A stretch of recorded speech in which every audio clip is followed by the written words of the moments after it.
வணக்கம். இன்னைக்கு கொங்கு பிரியாணின்னு சொல்லக்கூடிய அரிசி பருப்பு சாதம் எங்கள் ஊரில் பருப்புஞ்சாப்பாடுன்னு சொல்லுவாங்க. எப்படி சிம்பிளாக பர்ஃபெக்டாக பண்ணலான்னு பார்க்கலாம் வாங்க. அதுக்கு முன்னாடி உங்களுக்கு குக்கிங் பிடிக்கும்னா நம்ம சேனலை சப்ஸ்கிரைப் பண்ணிக்கோங்க. அரிசி பருப்பு சாதம் செய்யறதுக்கு தக்காளி ஒரு பெரிய சைஸில் ஒரு தக்காளி எடுத்திருக்கேன். தேங்காய் துருவி வச்சது ஒரு கப் எடுத்திருக்கேன். சின்ன வெங்காயம் 10, பெரிய வெங்காயம் பெரிய சைஸில் ஒரு பெரிய வெங்காயம் எடுத்திருக்கேன். சீரகம் 2 டீஸ்பூன், குறுமிளகு 1/2 டீஸ்பூன், கறிவேப்பிலை ஒரு கைப்பிடி அளவு எடுத்திருக்கேன். பூண்டு 8 to 10 பல் பூண்டு தட்டி எடுத்து வச்சுருக்கேன். மஞ்சள் தூள் 2 டீஸ்பூன், சாம்பார் தூளும் 2 டீஸ்பூன். அரிசி அளவு பார்த்துக்கலாம். அரிசி ஒரு சுட்டி அரிசி ஒரு கப்னு வச்சுக்கோங்களேன். ஒரு கப் அரிசிக்கு பருப்பு வந்துட்டு அரை கப் எடுக்கணும். அதில் நான் வந்துட்டு 90% வந்து துவரப்பருப்பும்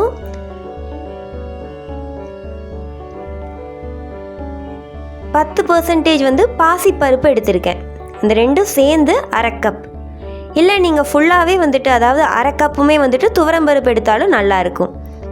ஒரு கப் அரிசி அரை கப் வந்துட்டு பருப்பு, இதுதான் வந்துட்டு சரியான அளவு. இப்போ நல்லா வாஷ் பண்ணிவிட்டு ஒரு 30 to 45 மினிட்ஸ் நல்லா ஊற வச்சு எடுத்துருங்க. அப்போ தான் பருப்பு சாதம் நல்லா மசிஞ்சு சூப்பராக வரும்.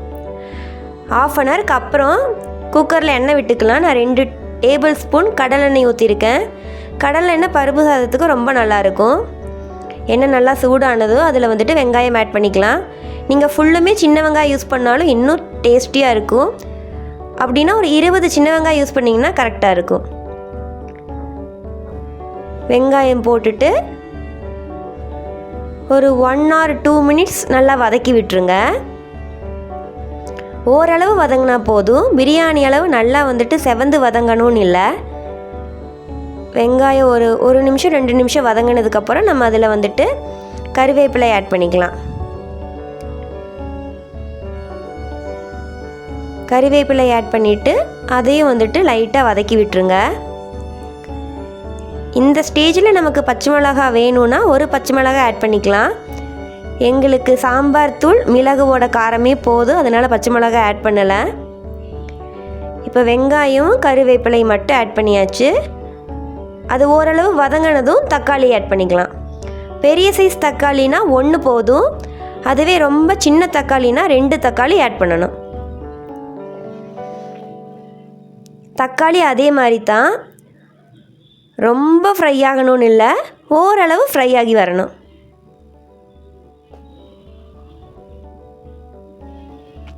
பருப்பு சாதத்தில் தக்காளியோட டேஸ்ட் ரொம்ப முக்கியம், மறக்காமல் ஆட் பண்ணிக்கோங்க. இப்போ உப்பு ஆட் பண்ணிக்கலாம். நான் சும்மா ஒரு ஸ்பூன் உப்பு ஃபஸ்ட்டில் ஆட் பண்ணிக்கிறேன். பிகினர்ஸ்க்கு வந்துட்டு உப்பு போடுறதுல தான் ப்ராப்ளம் வரும். ஸோ எப்போவுமே ஃபஸ்ட்டு கொஞ்சமாக ஆட் பண்ணிவிட்டு ஃபைனலாக செக் பண்ணும்போது பத்தலைன்னா ஆட் பண்ணிக்கோங்க. இப்போ வதங்கறதுக்காக ஒரு ஸ்பூன் உப்பு போட்டு நல்லா வதக்கி விட்டுருங்க. வெங்காயத்து கூட தக்காளியும் சேர்ந்து ஓரளவு வதங்கி வரணும். இதோ இந்தளவு வதங்கி வந்ததுன்னா நமக்கு கரெக்ட். இப்போ பூண்டு ஆட் பண்ணிக்கலாம். நான் ஒரு 8 பல் பூண்டு எடுத்திருக்கேன். இன்னுமே வேணும்னாலும் ஒரு 5 பல்ல வந்துட்டு ஆட் பண்ணுனா தப்பு இல்லை, ரொம்ப டேஸ்ட்டாக தான் இருக்கும். பூண்டு அப்படித்தான் எண்ணெயில் வந்துட்டு ஓரளவு ஃப்ரை ஆகி வரணும். இஞ்சி போட மாட்டோம் பருப்பு சாதத்தில், பூண்டு மட்டும்தான் ஆட் பண்ணுவோம். சின்ன வெங்காயம், பூண்டு, தக்காளி, இதுதான் மெயின் இன்க்ரீடியண்ட். இப்போ பூண்டு ஓரளவு வதங்கணுது. அதில் மஞ்சள் தூளும் சாம்பார் தூளும் ஆட் பண்ணிக்கலாம். சாம்பார் தூள் நான் 2 டீஸ்பூன் ஆட் பண்ணியிருக்கேன். காரம் உங்களுக்கு இன்னும் கொஞ்சம் வேணும் அப்படின்னா ஒரு 1/2 டீஸ்பூன் அல்லது 1 டீஸ்பூன் கூட நீங்கள் சாம்பார் தூள் எக்ஸ்ட்ராவாக ஆட் பண்ணிக்கலாம். நாங்கள் மிதமான காரம் சாப்பிட்றதுனால எல்லாமே அளவாக ஆட் பண்ணியிருக்கோம். இந்த மசாலா லைட்டாக வதங்கணும், அடி பிடிக்கக்கூடாது. ஓரளவு லைட்டாக வதங்கினதும் அதில் நான் வந்துட்டு நம்ம சீரகம் குறுமிளகு எடுத்ததை பல்ஸ் மோடில் ஒரு பல்ஸ் விட்டு எடுத்திருக்கேன். நீங்கள் தட்டி போடுறதா இருந்தாலும் ஓகே. முழுசாக போடுறத விட இந்த மாதிரி பல்ஸ் மோடில் விட்டு போட்டோம்னா இல்லை தட்டி போட்டோம்னா அதோட அரோமா சாதத்தில் நல்லா வரும். ஸோ இந்த மாதிரி சீரகம் குறுமிளகு ஆட் பண்ணுறதுக்கப்புறம் நல்லா மிக்ஸ் பண்ணி விட்டுட்டு தேங்காய் துருவல் ஆட் பண்ணிக்கலாம். சில பேர் தேங்காயை கட் பண்ணியும் போடுவாங்க. எங்களுக்கு தேங்காய் துருவி போட்டால் ரொம்ப பிடிக்கும். ஸோ தேங்காய் துருவல் வந்துட்டு 1 கப் ஆட் பண்ணியிருக்கேன். தேங்காய் அதே மாதிரி தான் ஆயிலில் மசாலாவில் கொஞ்சம் நல்லா ஃப்ரை ஆகி வரணும். எல்லாமே பார்த்திங்கன்னா ஒரு நிமிஷம் ஃப்ரை ஆனால் போதும். நல்லா இந்த மாதிரி மசாலா மாதிரி ஃப்ரை ஆனதுக்கப்புறம் தண்ணி ஊற்றிக்கலாம். தண்ணி அளவு வந்துட்டு 1 கப் அரிசிக்கு 2 கப் தண்ணியும், அரை கப் பருப்புக்கு வந்துட்டு 3/4 கப் தண்ணியும். ஸோ டோட்டலாக 2.25 கப் தண்ணி எடுத்திருக்கேன். எந்த கப்பில் அரிசி பருப்பு எடுத்தோமோ அதில் 2.25 கப் தண்ணி எடுத்திருக்கேன். 1.5 கப் அரிசி பருப்பு சேர்த்துனது. ஸோ அந்த 1.5 கப்புக்கு தண்ணி வந்துட்டு 2.25 கப் ஆட் பண்ணியிருக்கேன். இன்னும் உங்களுக்கு பொழுன்னு வேணும்னா 2.5 கப் தண்ணியே போதும். நான் கொஞ்சம் வந்துட்டு தண்ணி அதிகமாகவே ஆட் பண்ணியிருக்கேன், 2.25 கப்பு. நீங்கள் 2.5 கூட ஆட் பண்ணிக்கலாம். ஸோ தண்ணி இந்தளவுக்கு கொதித்து வரணும். அதுக்கப்புறம் தான் நீங்கள் அரிசி பருப்பு ஆட் பண்ணணும். ஃபஸ்ட்டே போட வேண்டாம். இந்த மாதிரி ரசம் மாதிரி கொதித்து வந்ததுக்கப்புறமா வந்துட்டு நம்ம ஒரு அரை மணி நேரம் ஊற வச்சா அரிசி பருப்பை ஆட் பண்ணிக்கலாம். ஆட் பண்ணிவிட்டு நல்லா மிக்ஸ் பண்ணி விடுங்க. மிக்ஸ் பண்ணி அந்த தண்ணியிலேயே நல்லா சூடானதுக்கப்புறம் வந்துட்டு நம்ம மூடி போட்டு வச்சிடலாம். அதுக்கு முன்னாடி உப்பு செக் பண்ணிக்கணும், மறந்துட வேண்டாம். நம்ம கரெக்டான உப்பு ஃபஸ்ட்டு ஆட் பண்ணலை. இப்போ செக் பண்ணி பார்த்துட்டு உப்பு பத்தலைன்னா லைட்டாக ஆட் பண்ணிக்கலாம். எனக்கு கொஞ்சம் உப்பு கம்மியாக இருந்தது.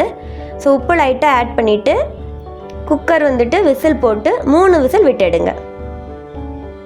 பருப்பு சாதத்துக்கு 3 விசில் வந்துட்டு ரொம்ப பர்ஃபெக்டாக இருக்கும். 3 விசில் வந்ததுக்கப்புறம், விசில் ஆஃப் ஆனதுக்கப்புறம் நம்ம எடுத்து பார்க்கலாம். ஸோ இந்த மாதிரி டைமில் ஊறி இந்த அளவுக்கு விசில் வந்து இந்தளவு தண்ணி இருந்ததுன்னா பருப்பு சாதம் பர்ஃபெக்டாக வரும். அரிசி உடையாமல் மிக்ஸ் பண்ணிக்கோங்க. இப்போ குக்கர்லேயே ஒரு 2 நிமிஷம் விட்டுட்டு அதுக்கப்புறம் ஹாட் பாக்ஸில் போட்டு வச்சுக்கலாம். இதில் நீங்கள் தேங்காய் எண்ணெய் விட்டு சாப்பிடலாம், இல்லைனா நெய் விட்டு சாப்பிடலாம். ஒவ்வொருத்தங்களுக்கும் ஒவ்வொன்று பிடிக்கும்.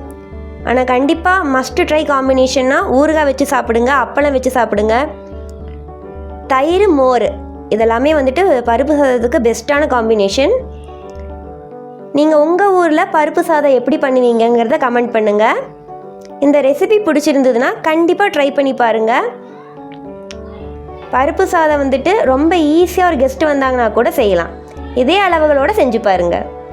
இந்த வீடியோ உங்களுக்கு பிடிச்சிருந்ததுன்னா கண்டிப்பாக சப்ஸ்கிரைப் பண்ணிக்கோங்க. தேங்க்யூ.